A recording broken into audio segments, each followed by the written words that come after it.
Shalom dan semangat semuanya, tetap bersyukur, tetap bersuka cita. Ya, saya hari ini akan membahas tentang ketuhanan Yesus. Ada yang menganggap bahwa orang Kristen itu percaya Yesus itu adalah Tuhan. Karena apa? Karena Yesus bisa membuat mujizat. Wah, kalau bisa membuat mujizat, nabi-nabi juga bisa buat mujizat. Kenapa enggak Tuhan menuhankan para nabi? Dan saya melihat komentar ini atau pandangan ini dalam Donditan sedang berdiskusi dengan seorang wanita. Kita lihat dulu videonya. Makanya Yesus dianggap sebagai Tuhan atau dewa karena dia mampu membuat mukjizat. Apalagi sampai membangkitkan orang mati. Lebih hebat mana Yesus sama Nabi Yeskiel? Pernah baca Yeskiel? Belum pernah, lupa. Udah lupa 4 tahun kok. Nggak pernah megang yang namanya Alkitab lagi. Oke, Yesus membangkitkan orang mati ada berapa? Mungkin 2 atau 3 orang lah ya. Tapi yang paling terkenal kan Lazarus. Iya. Betul kan? Membangkitkan 1 orang mati yang mana dia mati belum dikubur. Iya, betul. Masih ada dagingnya. Masih ada ya dagingnya, kan? betul. Cuma dikafanin gitu kan. Dia berdoa, minta izin Bapak, disebutnya Bapak, minta izin, bangkit. Itu. Iya. Nabi Yeskiel itu melihat kumpulan tulang-tulang. Tulang loh, nggak ada dagingnya loh. Tulang. Tulang ini dengan mujizat dia bisa tumbuh daging lagi, bisa hidup lagi, dan nggak cuma 1, banyak gitu. Hebat mana Yeskiel sama Yesus? Kenapa bukan Yeskiel yang jadi Tuhan? Itulah video dari percakapan Donditan dengan seorang mualaf. Dari video itu kita lihat ya bahwa orang Kristen menuhankan Yesus itu karena Yesus bisa buat mujizat. Kalau begitu ada nabi-nabi yang lebih hebat.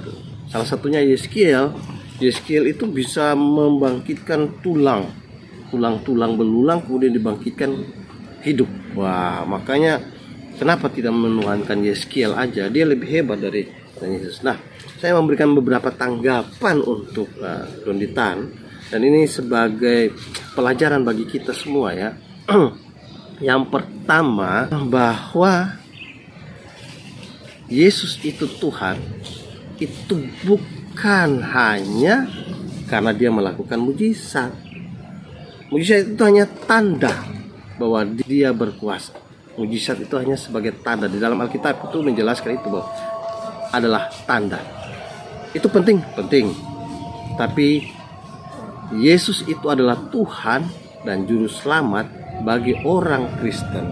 Itu karena Yesus menggenapi apa yang dituliskan di dalam kitab Perjanjian Lama, dimulai dari Kejadian, digenapkan seluruhnya, janji-janjinya, firman-firmannya digenapkan di dalam Yesus Kristus. Mengenai ini tentang Yesus Tuhan itu ya saya tidak terlalu menjelaskan lebih panjang. Itu yang pertama. Yang kedua, untuk Donditan, ketika membaca Alkitab, bacalah dengan baik dan teliti. Baca, jangan sepotong-sepotong. Anda membaca itu di Yeskiel pasal 37 ayat 1 sampai ayat 18 ya. Tapi Anda tidak membaca secara keseluruhan dengan baik ya. Coba baca pasal itu penuh. Satu pasal 37. Baca juga pasal sebelumnya dan kemudian setelahnya, sehingga bisa melihat konteks. Nah, sekali lagi ini kesalahan dari saudara-saudara kita yang menghina kekristenan, menghina Alkitab dengan hanya mengambil dan mencomot ayat. Kesalahannya adalah dia tidak membaca konteks. Nah, di dalam memahami Alkitab, konteks is the queen. Wah, konteks itu sangat penting. Dia itu ratu. Untuk memahami harus tahu konteks.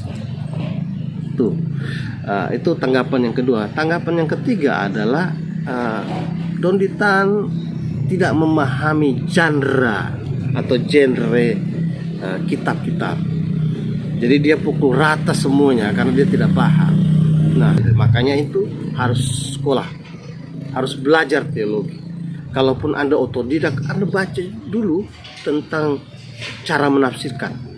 Di dalam teologi itu ilmu hermeneutik. Jadi Yeskiel itu genre apokaliptik. atau apokalipto. Artinya itu bersifat nubuatan, sesuatu yang dibukakan, hal-hal yang akan terjadi kemudian dibukakan. Dan Yeskiel adalah berjandra apokalipsis. Di dalam jandra apokalipsis ada hal-hal yang itu bersifat simbolis, bukan sebuah peristiwa nyata, faktual. Enggak. Apokalipto itu berhubungan dengan sebuah penglihatan, dan biasanya penglihatan itu bersifat simbolis. Jadi seorang nabi itu dia berada dalam situasi dikuasai oleh Roh Kudus, dia mendapatkan penglihatan, penyataan dari Tuhan tentang masa depan, hal-hal yang akan dibukakan.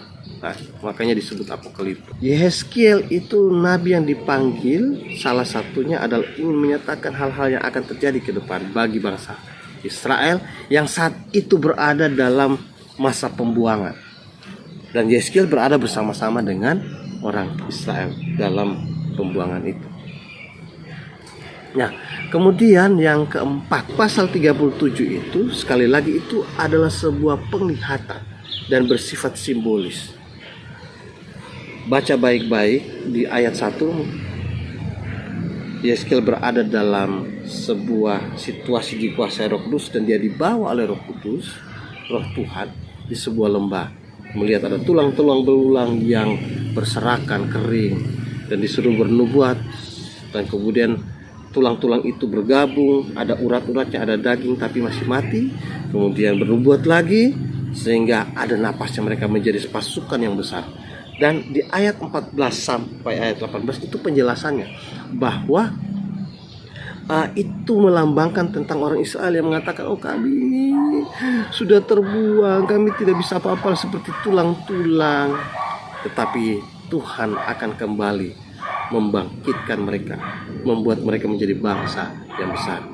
Jadi Yeskiel tidak buat mujizat, Yeskiel sedang mendapatkan penglihatan.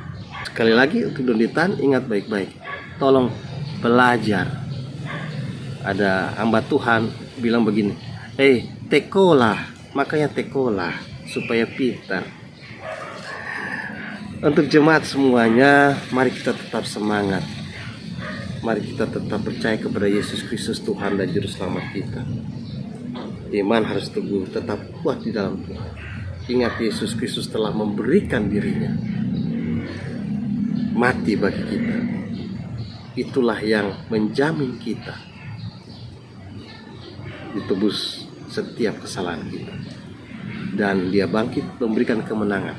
Dia naik ke surga, menjamin kemenangan itu, dan berjanji dia akan datang membawa kita di Yerusalem yang baru. Tuhan Yesus memberkati kita semua. Soli Deo Gloria.